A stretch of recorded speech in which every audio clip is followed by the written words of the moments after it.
Good morning everyone and welcome back to Piccadilly. See a couple of trains running there, Class 350 and the new Virgin HST that I bought a couple of weeks ago. Now you might all remember as well a little problem I had with some point motors and points from last week. And I do want to thank all those people who commented, and it's really appreciated. Thank you so much, I do appreciate that. Now, most people was suggesting a use of a CDU or a capacitor discharge unit, because I did allude to the fact that it didn't seem to have enough power to switch the blades. So a CDU would be an obvious choice. However, I'm using a DCC system, so I'm going to take you down. Oh, excuse me, knocking there. Going down to there. Now, you'll see there is the DCC Concepts ADS8SX. Okay, now that is a DCC accessory decoder which I've used for connecting points quite a lot, and in the whole they're okay. These three here have stopped working, hence the tape across there to remind me not to use those three.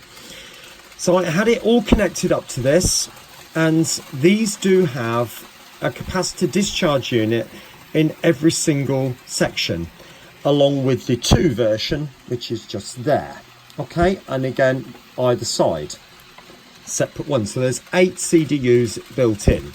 So you'd think then I've got enough power to switch the points, but sadly not. Now the next suggestion, which came from Dave from Tinsley, let me just stand up a bit. And thanks ever so much, Dave, for suggesting this. But he suggested putting the power back up to 16 volts.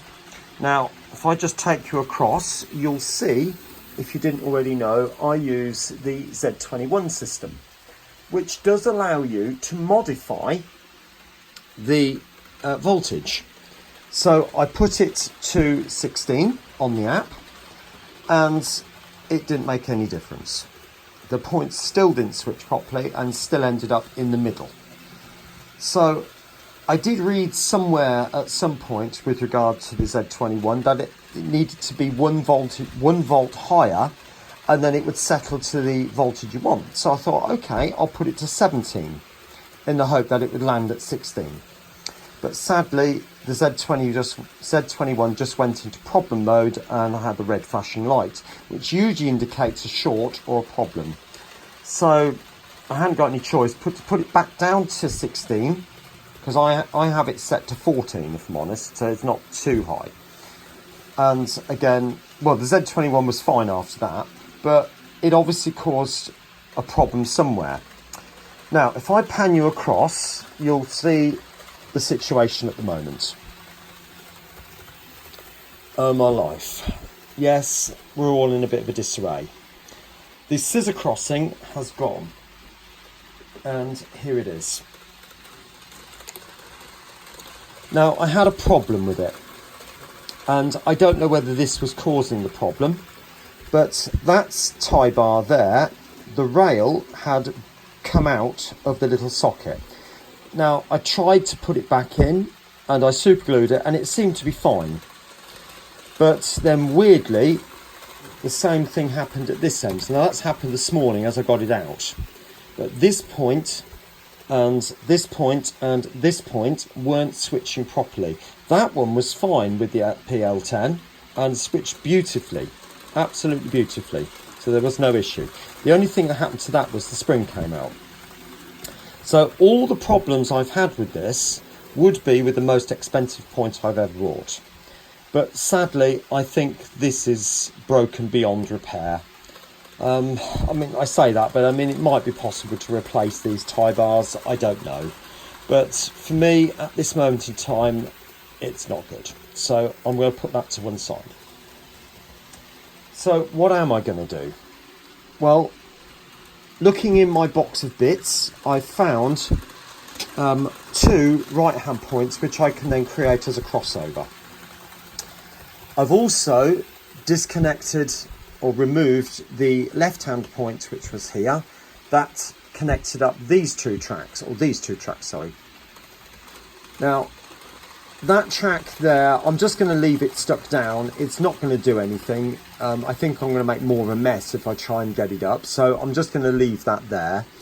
But I'm going to have a straight piece coming down and connect up to platform 1. So there's going to be a right hand crossover and then a straight track going into that section just there. So that will be for any trains that come to New Mills and terminate. Then I can just advance them into the siding ahead and they can just wait there ready for the return trip back on platform 2. Platform 2.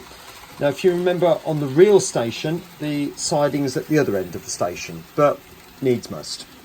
So any trains that are going to go on will then cross over the point here, and then there's 2 storage lanes ready for them to wait, and then it will return back on either platform 2 or platform 1. So it really won't make any difference which track they come in on. So I think I can make this work. It's not going to be the best, but at the end of the day, I've got to make the layout usable and workable. Now, with regard to point motors, I am going to fit these surface mounted point motors again. Just here, and then another one just there. It's not the best solution, but at the end of the day, it is a solution. And I will then do some kind of photo or camouflaging thing just to cover them over, and hopefully that will be absolutely fine. So what I need to do first of all, just to remove that out of the way, as you can see, the baseboard is in a bit of a mess because of all the holes I had to create for the scissor crossing. So I'm going to cover those over and then put some fresh cork down and then mount this new point. Well, this replacement point. I need to modify that one. And so I've got a dropper wire from the frog. I'll connect the 2 frogs together using the wires underneath, as I've showed you in a previous video. And we'll see what it's like after that. Okay.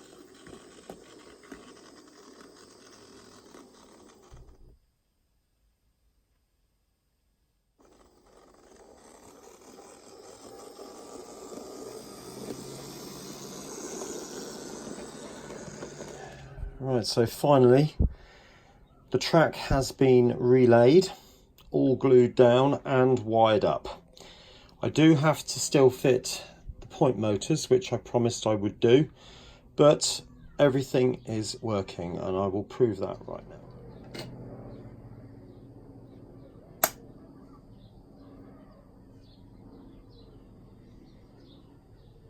So the 153 is now on its way out of the tunnel.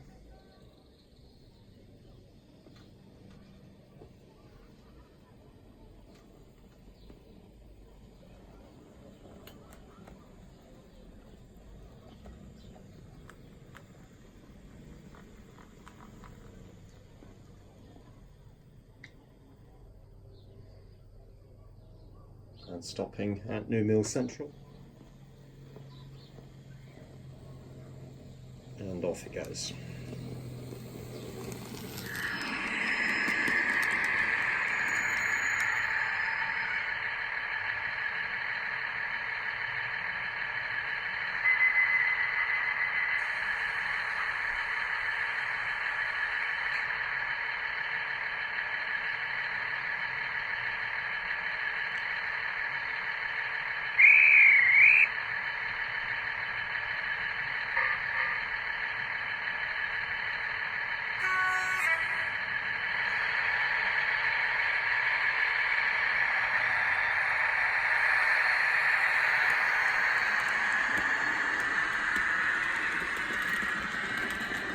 So as you can see, the system is working a lot better than it used to.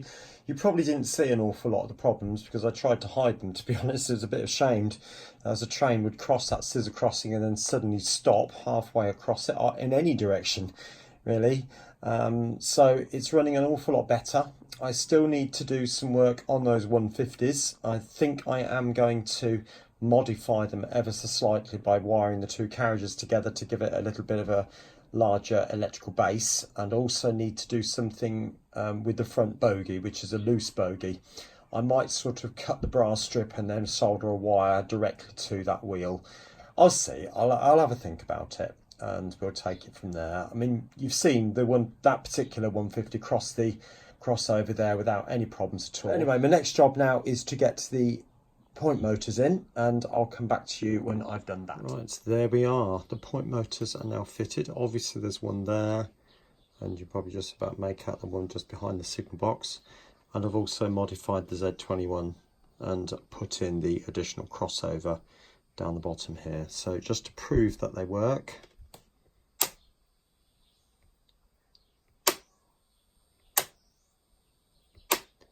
and working beautifully together. Now they are wired to two separate decoders, but I've not normally had a problem with into the one, and that's obviously the other point, which is just there. So that is working exactly now as I need it to. Right, so my next job now is to fit these two. Hopefully I've got two more point motors I can use. I am starting to run out from what I had from the Northgate layout, but I think I might have at least another couple or three. So right, once I got those sorted out and fitted the frog juicers on that, I'll show you that. Right, here we are. Those points are now installed, these point motors, both of those, and they work. Not trying to switch them too quickly, because obviously the capacitor discharge units do have to charge up, but no issues at all. Okay, so next thing I want to do, if I can just pan you up over in that section just there where the tunnel normally sits, I'm now going to fit a light. Now, my experiments want and ideally would love to fit them in DCC, so I can have an icon on the Z21 iPad, but I honestly don't know whether I can get that to work. I'm going to experiment with a LCD strip attached to a wire and connect that into the decoder that is down there. Okay, if I can get it to work, great. I'll have an icon, like I said, on the iPad, which I can then just switch. But otherwise it will be a case of having a physical switch, and I often use the light switch type ones, like, you know, on your house light switches. I often use those big bulky 4-inch switches, so they're nice and big and clear and obvious what they are. I like those, so I'll be using one of those if I can't get the DCC type to work. Now you might be saying to me, why do I want a light in the tunnel in the first place? Because the tunnel's supposed to be black. Well, the reason is because when a train goes in there, I can't see it. And I can't tell which trains are in there, where they are, or anything like that. So I can't work out whether to switch the points or not.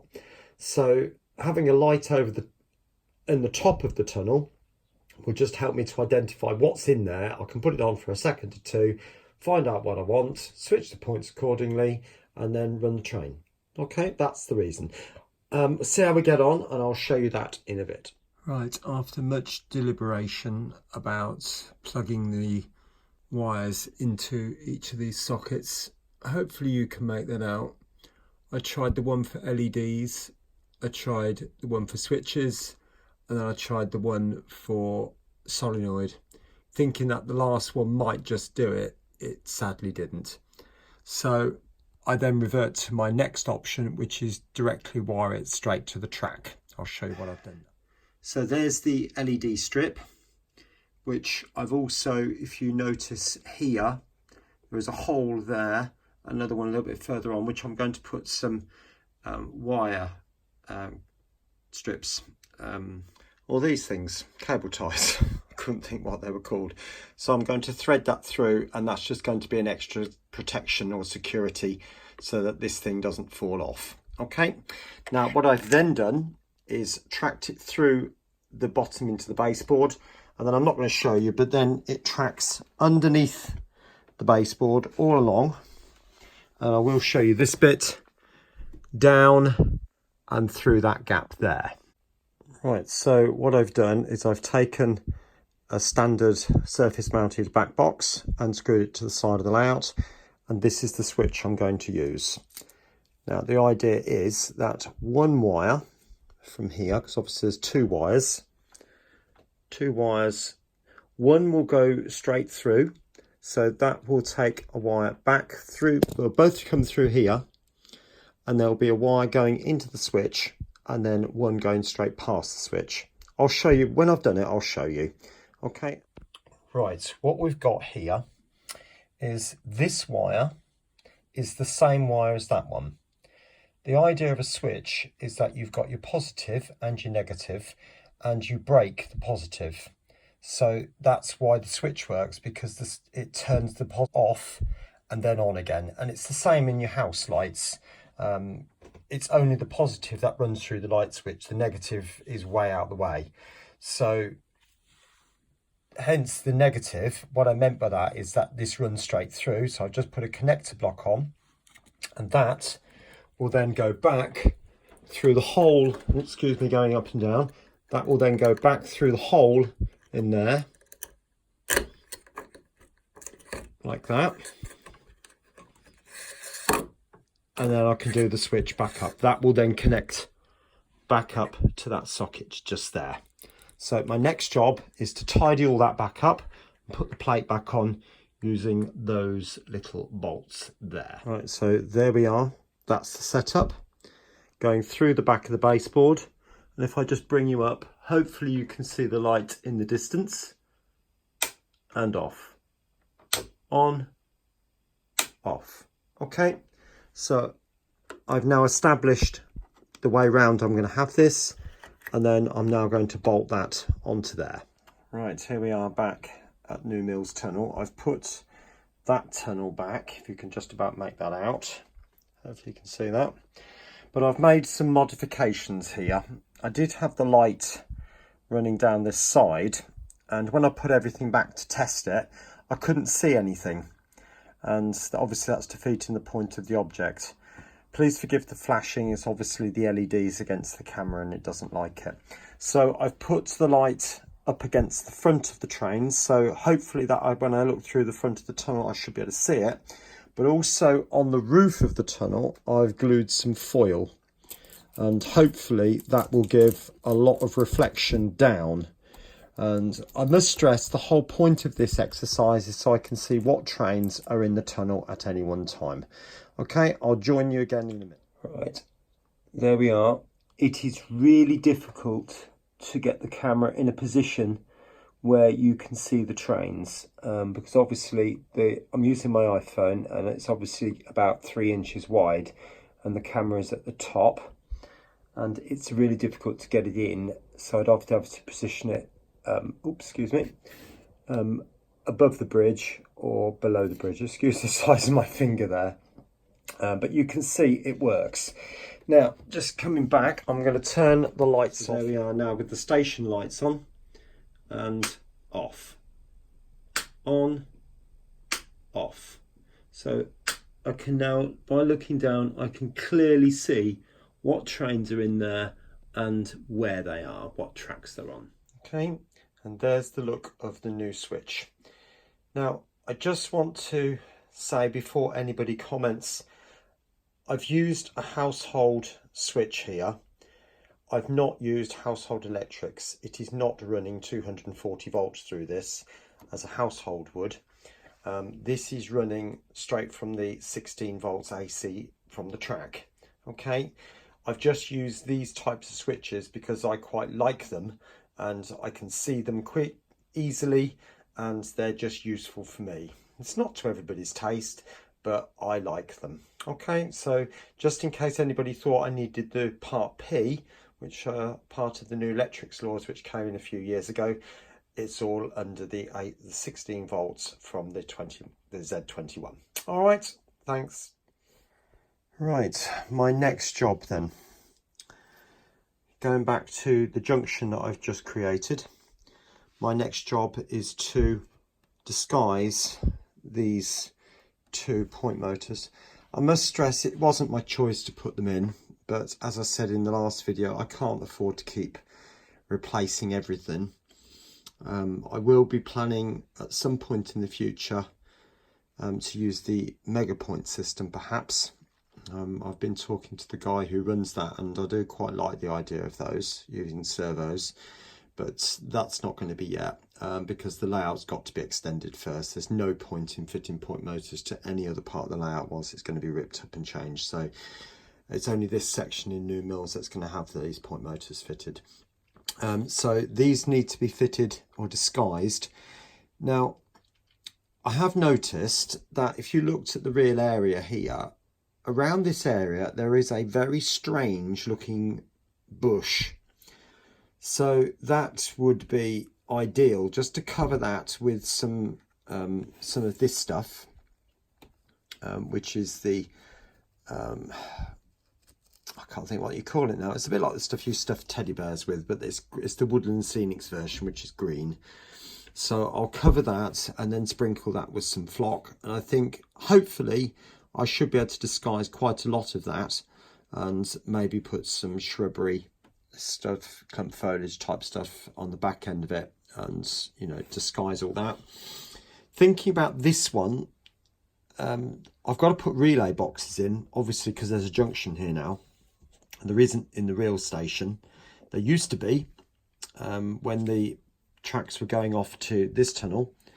There used to be a points coming across this way, so that trains could enter or come across this way, join this track, and then come across to this one, and then go back on platform 2 or platform 1. Sorry, this is platform 1. So I'm thinking about putting some relay boxes over that. When I was at the Whalley Open Day the other day, Justin was there from Scale Model Scenery, and I managed to get a hold of some of the staging that relay boxes sit on top of. So I might just see if I can fit one of those in a strategic place. I haven't checked whether they fit or not yet. I might just have to modify one, but then also just cover one end of it in shrubbery again, just to disguise it. Obviously this will need to be ballasted, so the ballast can just lip up the side, and I can make it look all right, I'm sure. So I'm really not worried by that. Anyway, but I am going to finish the video with there, and I hope you've enjoyed the problem solving activities. Hopefully that will be the end of Trouble at Mill. All right, so I'll see you again shortly, and I'll hopefully get a bit more done over the weekend. All right, take care, bye.